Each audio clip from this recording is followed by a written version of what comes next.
If President Putin is to be believed, the latest developments in the war in Ukraine could represent a worrying escalation.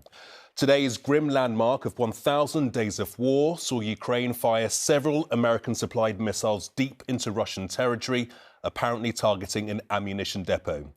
The use of the missiles has been confirmed by officials both in the US and Moscow. It would be Kyiv's first use of American weapons inside Russia. On the very same day, Vladimir Putin rubber-stamped changes to Russia's nuclear policy, lowering the threshold for using nuclear weapons. According to a Kremlin spokesperson, that new threshold can now include missile launches similar to today's. The Prime Minister, Sir Keir Starmer, who's at the G20 summit in Rio, told us that, in his words, Russia is the aggressor. A moment more significant than any arbitrary date. But in a war 1,000 days old, a video purports to show the first launch of US-made missiles into Russia. The images have not been verified, but an attack did take place, say officials in Washington. While Russia claimed it shot down 5 out of 6 rockets aimed at a military base. Russia's foreign minister warned ominously of a deliberate escalation. These missiles could not be used without the Americans, he said. In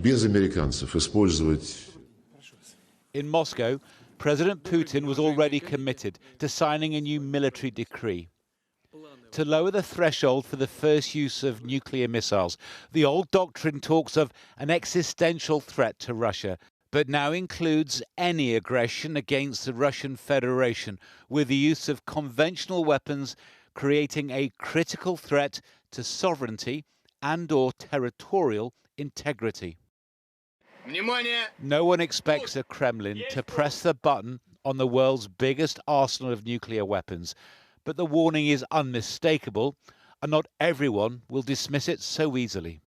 There's irresponsible rhetoric coming from Russia, and that is not going to deter our support for Ukraine. We need to ensure that Ukraine has what is needed for as long as is needed to win this war against Putin.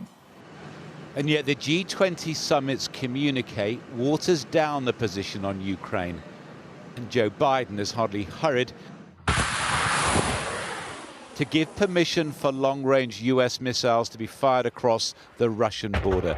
It has taken a year for these supersonic rockets to take flight. Together we have accomplished much. Speaking to the European Parliament, President Volodymyr Zelensky showed his frustration. While some European leaders think about, some elections or something like this at Ukraine's expense, Putin is focused on winning this war. In Kyiv tonight, prayers and 1,000 candles to mark the days since Russia's invasion. No one here can tell where the next 1,000 days will leave Ukraine. John Ray, News at 10. Well, we saw the Prime Minister at the G20 in Rio. Robert is also there for us tonight. Robert, how significant do you think today's news will be, and what kind of reaction have we seen from leaders? Well, one of the striking things is that Keir Starmer, over the last few days, when I travelled with him first to Rio for the G20 leaders meetings and in subsequent conversations with him, he constantly uses this phrase that he wants all democratic, peace-loving countries to double down on their support for Ukraine. What is really striking is that these leaders here don't really seem to have heard that message. A year ago, at the last G20 get-together of the most powerful leaders in the world, they include China, they include America, Japan, and so on, there was a very striking statement criticising any threat of nuclear attack by Putin. No reference to that in the communique this time. Last time they said Putin shouldn't attack energy installations in Ukraine. He's done that subsequently. Again, no repeat of that. Now, let's be clear, the communique is always drafted in advance. It can't take account of today's threats. But again, I spoke to Keir Starmer. You heard what he said to me in, John Ray's piece.